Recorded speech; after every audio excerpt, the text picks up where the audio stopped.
बोलो मिला सकता है कि नहीं? तो क्यों चक्कर में पड़े हो? इसलिए राम का नाम जपो, ठीक है ना? राम का नाम। लोग कहने लगते हैं महाराज राम है नहीं, होते तो दिखाई देते, है नहीं होते तो दिखाई देते। अरे तुम्हें दिखाई कहां से दे जाएंगे? राम राम तो है, लेकिन तुम्हें दिखाई नहीं देंगे इसलिए कि मोतियां बिंद है ना आंखों, तो है नहीं। अब जब आंखों में मोतियां बिंद हो जाता है तो दिखाई देता है कुछ? बोलो। और ये कौन सा मोतियां बिंद है जानते हो? वासना का मोतियां बिंद, बोलो है कि नहीं? अब वासना के मोतिया बिंद का ऑपरेशन यदि हो सकता है तो तुम्हें राम नाम के ऑपरेशन थिएटर में पहुंचना पड़ेगा, तभी इस वासना के मोतिया बिंद का ऑपरेशन होगा। जब तक राम नाम रूपी ऑपरेशन थिएटर में नहीं पहुंचोगे तब तक इसका ऑपरेशन हो सकता है। बोलो, इसका ऑपरेशन करेगा राम का नाम, वासना के मोतिया बिंद का, ठीक है ना? और जहां ऑपरेशन हो गया तहां राम की दिखाई देगा। इसलिए राम एक, इसी चौपाई के बाद दूसरी चौपाई है, राम एक तापस की तारी, नाम कोटि खलक मति सुधारी। तीसरी चौपाई, ऋषि राम सुकेतु सुतासी, सहित से सुत कीन विवाह की। समझ में आई बात? चौथी चौपाई, सहित दोष दुख दास दुरासा, और दलना बैठे होंगे जो आध्यात्म पचा सकते, ये बैठी है पचा नहीं आध्यात्म। बोलो, तो केवल तुम्हारे 100 लोगों के लिए कथा हो रही है? इन सबके लिए, सबके लिए कथा हो रही है। इसलिए भोजन में नमक की मात्रा, बिना नमक के स्वाद होता नहीं, ये सब है, लेकिन मात्रा कितनी होती है? बंद करके चालू कर थोड़ी होती हो, ज्यादा डाल दो तो क्यों? आपने रामलीला में देखा होगा, ताड़का सोती है क्यों? और जब जागती है तो गऊ मिल जाए तो गऊ का भक्षण कर ले, साधु मिल जाए तो साधु का भक्षण कर ले। समझ गए? साधु और गऊ ये दो बहुत पसंद है राक्षस। समझ गए? ये बहुत पसंद है। हाँ, जब भी ये पसंद वाला भोजन करते हैं तो साधु और गऊ ये दो को तलाशते हैं, ये दो मिल जाए, इन दो में बड़ा टेस्ट मिलता है, बहुत पसंद करते हैं। जैसे कसाई को गाय मिल जाएगा तो मारने का काम है, हर जीव जंतु को मारता है वो, लेकिन गाय अगर कहीं पा जाए तो फिर प्यारे वो पता नहीं कैसा अनुभव करने लगता है, उसका वर्णन नहीं किया जा सकता है। वो किस तरह से उस गाय को समाप्त करता है, उस गाय को मारता है, उस दिन उसकी संतुष्टि हो जाती है उस कसाई का। ऐसे राक्षस को अगर साधु और ब्राह्मण गाय खाने को मिल जाए तो संतुष्टि हो जाती है। राक्षस, एक बात आपको बताएं, जो साधु गाय वैदिक ब्राह्मण शास्त्र इनका अपमान कर रहे हैं, वो खाने के बराबर ही है। वो इस संसार में वही राक्षस हैं जो इस तरह का काम कर रहे हैं। ये खाने के बराबर ही अपमान करना। भाई प्रतिष्ठा खा जाओ, उसका जीवन खप गया, तो भाई खप गया कि नहीं खप गया। उसका सम्मान आपने नष्ट कर दिया, उसकी प्रतिष्ठा नष्ट कर दी, उसका अपमान कर दिया, तो बोलो मृत्यु के बराबर हो गया कि नहीं, वो मर गया। ये राक्षसी है। भगवान ऐसे राक्षसों का विनाश करने के लिए ही आते हैं। आज ताड़का करती क्या है, ये सोती है, जब जागती है तो ये अपना भोजन तलाशती है। आपको मालूम होना चाहिए सोने वाले लोग प्रमादी होते हैं। तो होते हैं ना प्रमादी, आलसी, जो ज्यादा सोते हैं, सीमा से ज्यादा सोते हैं। देखो परिश्रम करने वाले के लिए 8 घंटे पर्याप्त है, तो कम परिश्रम करने वाले के लिए 6 घंटे पर्याप्त नहीं। बोलो है कि पर्याप्त है। लेकिन जो प्रमादी होते हैं, आलसी होते हैं, वो कहते हैं कि हम सोते ही रहे, हम सोते ही रहे, हमें कोई जगाए ना। और कहीं यदि जगा दिया उनको तो फिर वो पता नहीं किस तरह से अपनी भाव भंगिमा बना लेते हैं, अशांति का साम्राज्य स्थापित करने पर आमादा हो जाते हैं। आज आप विचार करें, गोस्वामी तुलसीदास जी कहते हैं ये है क्या, बोले सुके तू सुता की, लेकिन राम जी ने क्या किया, बोले सहित दोष दुख दास दुरासा। तो दोष, दुख और दुरासा, इसका मतलब है 3 आए यहाँ, 3 दोष, दुख और दुरासा, 3 है। और इसकी पूरी फैमिली है 3 की, ताड़का की फैमिली है 3 की। आपको हमारा चौथा पति तो मर गया, समझ गए, इसका पति तो मर गया, बचे 3 कौन, ताड़का और 2 बेटे, मारीच और सुबाहु। तो कुल फैमिली कितनी है, 3 की है। और यहाँ 3 ही दिए गोस्वामी जी ने, सहित दोष एक दुख दास दुरासा, दुरासा तीसरी। इसका मतलब है दुरासा है ताड़का और दोष है मारीच और दुख है सुबाहु। ये हो गया आध्यात्मिक अर्थ, ठीक है ना। हमारे जीवन में भी तीनों है कि नहीं, क्या हमारे जीवन में दुरासा भी है। दुरासा का अर्थ है दूसरे से सुख पाने की आशा, यही है दुरासा का अर्थ। अब समझ लो, दुरासा का अर्थ है दूसरे से सुख पाने की आशा। तो आज समाज का हर प्राणी दूसरे से सुख पाने की आशा रख रहा है कि नहीं?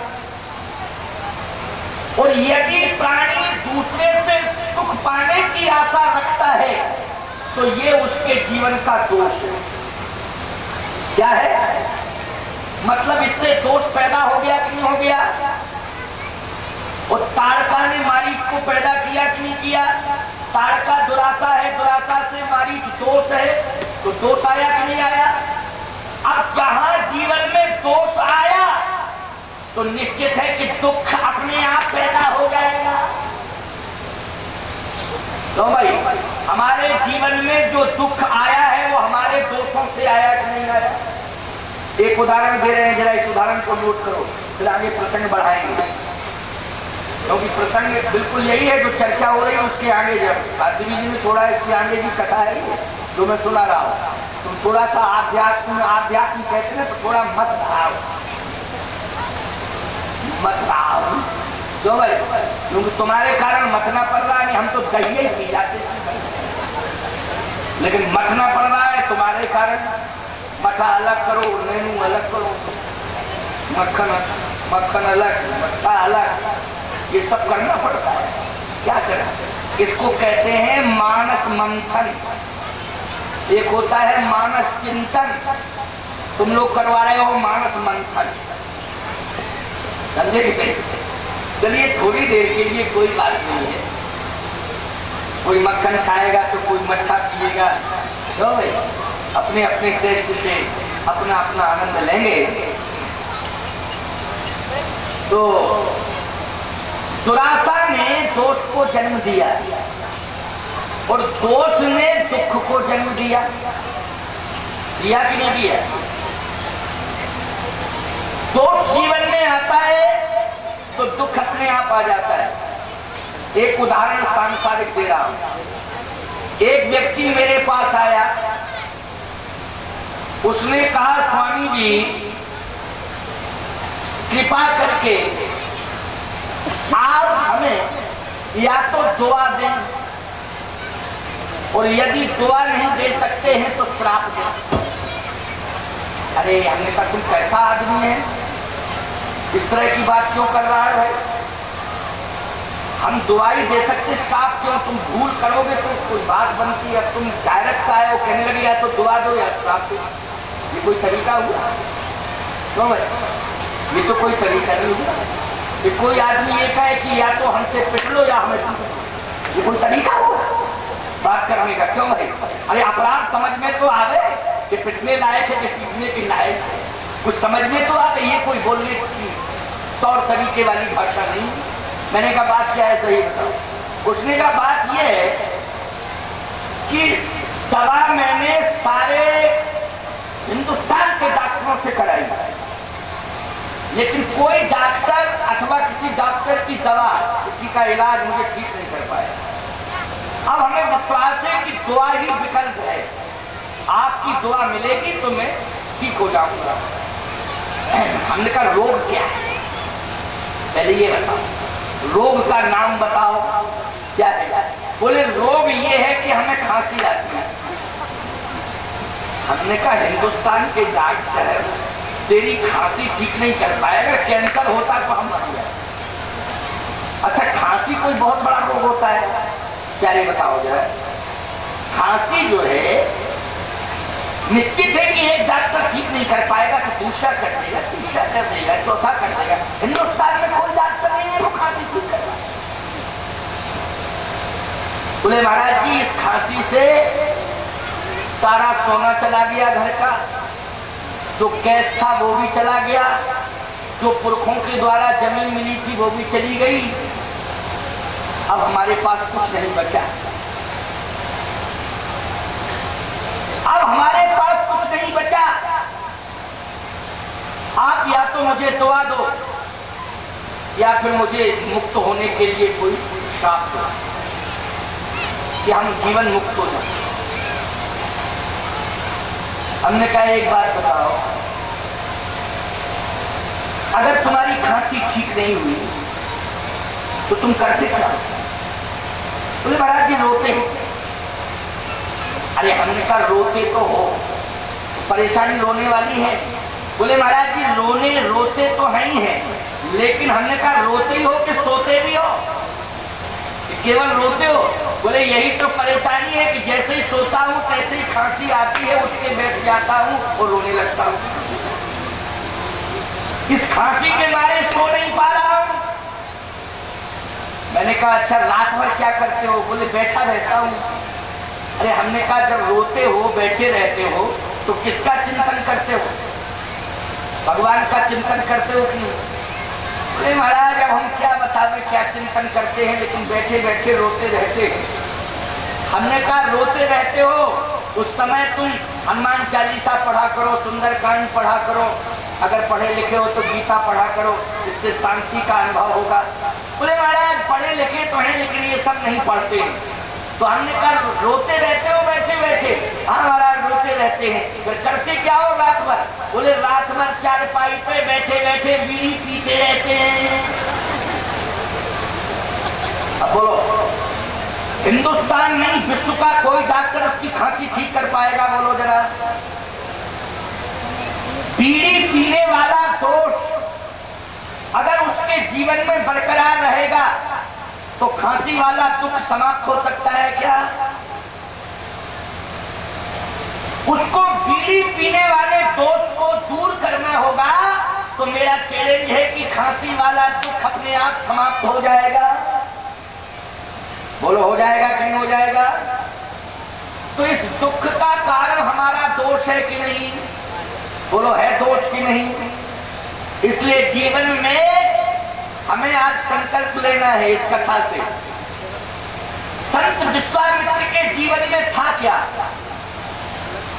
संत विश्वामित्र के जीवन का सबसे बड़ा दुख ये था, सबसे बड़ा संकट ये था, सबसे बड़ा दुख ये था कि उनका यज्ञ नहीं हो पा रहा था और मारी तो सुबह हुए दो राक्षस उनके यज्ञ को विध्वंसित कर देते थे। तो यही समस्या थी कि नहीं? अब आप कल्पना करो, जितने भी महात्माओं ने यज्ञ किए, जैसे प्रयाग में जब विश्वामित्र जी यज्ञ कर रहे थे सिद्धाश्रम में, उसी समय प्रयाग में भरद्वाज जी यज्ञ करते थे रोज। लेकिन ईमानदारी से बताओ, कोई राक्षस क्या प्रयाग में भरद्वाज जी के यज्ञ को नष्ट करने के लिए पहुंचा? समय एक ही था। बोलो था कि ना? एक ही समय। अरे मैं कहता हूं मारी सुबह नहीं जाते भरद्वाज के पास तो खरदूषण चला जाता। क्यों है? और यदि खरदूषण नहीं जा रहा था तो फिर कुंभकर्ण पहुंच जाता।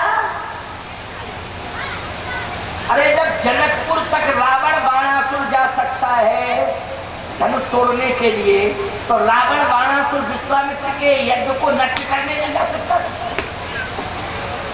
सोचो जरा, सोचने की बात है। मारी का स्वभाव क्यों पीछे पड़ेगी?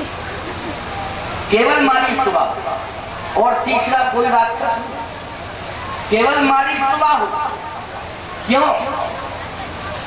बस यही समझ लो। भरद्वाज जी का यज्ञ प्रयाग में सफल हुआ। जितने भी यज्ञ हुए हैं प्रयाग में वो सब सफल हुए।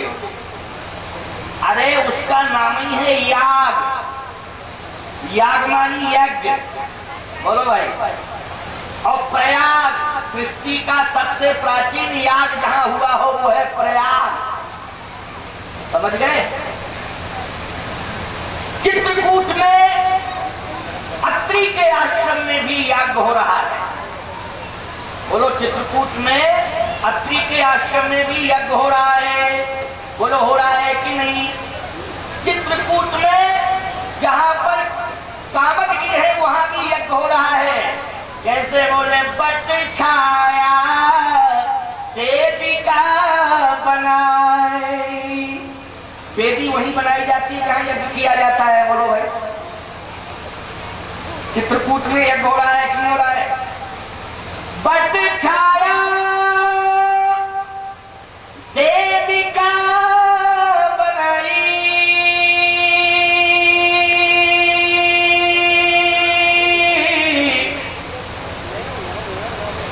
वहां भी वेदी बनाई गई, यज्ञ के लिए वेदी बनाई गई। लेकिन प्यारे मैं पूछना चाहता हूं, कोई राक्षस पहुंचा उस वेदी को समाप्त करने के लिए?